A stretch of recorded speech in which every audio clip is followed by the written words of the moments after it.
ପାତଞ୍ଜଳ ଯୋଗସୂତ୍ରର ଦୁଇଟି ସୂତ୍ର ଆଜି ଆମେ ଦେଖିବା।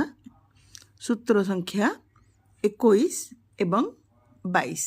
ସୂତ୍ର 21 ତୀବ୍ର ସମ୍ବେଗାନାମାସନ୍ନଃ ଅର୍ଥ ଯେଉଁ ସାଧକଙ୍କର ସାଧନା ପ୍ରତି ତୀବ୍ର ଆକାଂକ୍ଷା, ଗଭୀର ଆସକ୍ତି ଓ ଦୃଢ଼ ପ୍ରୟାସ ରହେ ସେମାନଙ୍କ ପାଇଁ ସମାଧି ଶୀଘ୍ର ନିକଟବର୍ତ୍ତୀ ହୋଇଥାଏ।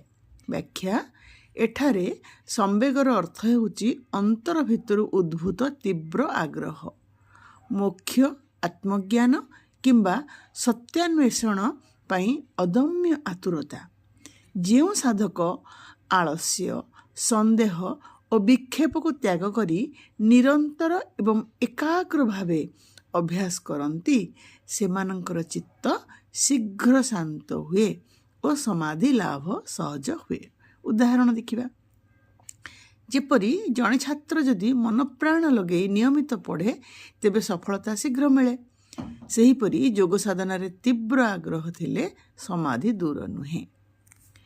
ତାପରେ ଆମେ ଦେଖିବା 22 ନମ୍ବର ସୂତ୍ର ମୃଦୁ ମଧ୍ୟାଦିମାତ୍ରତ୍ୱାତ୍ ତତୋପି ବିଶେଷଃ ଅର୍ଥ ଦେଖିବା ତାକୁ ସରଳ ଭାଷାରେ କ'ଣ?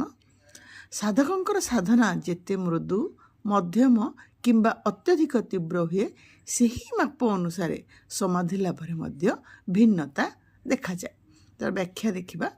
ଆମେ ପୂର୍ବ ସୂତ୍ରରେ ଦେଖିଲେ ଯେ ତୀବ୍ର ସାଧନା ଥିଲେ ସମାଧି ଶୀଘ୍ର ମିଳେ।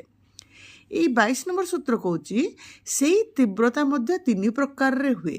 କ'ଣ ନା ଏକ ହେଲା ମୃଦୁ ସମ୍ବେଗ, କମ୍ ଆଗ୍ରହ, ଅନିୟମିତ ଅଭ୍ୟାସ ହେଲେ ବିଳମ୍ବିତ ସମାଧି ପ୍ରାପ୍ତ ହୁଏ। ଖ କହିଲା କ'ଣ 2 ନମ୍ବରରେ ମଧ୍ୟ ସମ୍ବେଗ।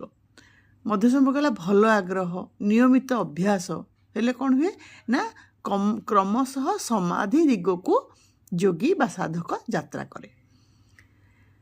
3ରେ ଆସିଲା କ'ଣ ନା ଅଧିମାତ୍ର ସମ୍ବେଗ, ଯେଉଁଟାକି ଅତ୍ୟଧିକ ଆତୁରତା, ଗଭୀର ବୈରାଗ୍ୟ, ନିରନ୍ତର ଅଭ୍ୟାସ ହେଲେ କ'ଣ ହେବ ନା ଶୀଘ୍ର ସମାଧି ଦିଗକୁ ଗତି କରିବ। ତେଣୁ ସାଧନାର ଗୁଣ, ଗଭୀରତା ଓ ଦୃଢ଼ତା ଯେତେ ବେଶୀ ସମାଧି ଲାଭ ସେତେ ନିକଟ।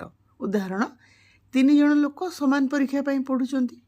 ଯିଏ ମନ ଦେଇ ଦିନ ରାତି ପଢ଼େ ସିଏ ଭଲ ଆଉ ଶୀଘ୍ର ଫଳ ପାଏ। ଏହିପରି ଯୋଗ ସାଧନାରେ ମଧ୍ୟ ତୀବ୍ର ପ୍ରୟାସ ଥିଲେ ସାଧକ ସମାଧି ଆଡ଼କୁ ଯାଏ ବା ସେ ସମାଧି ଆଡ଼କୁ ଏହି ପ୍ରୟାସ ହିଁ ନେଇଯାଏ।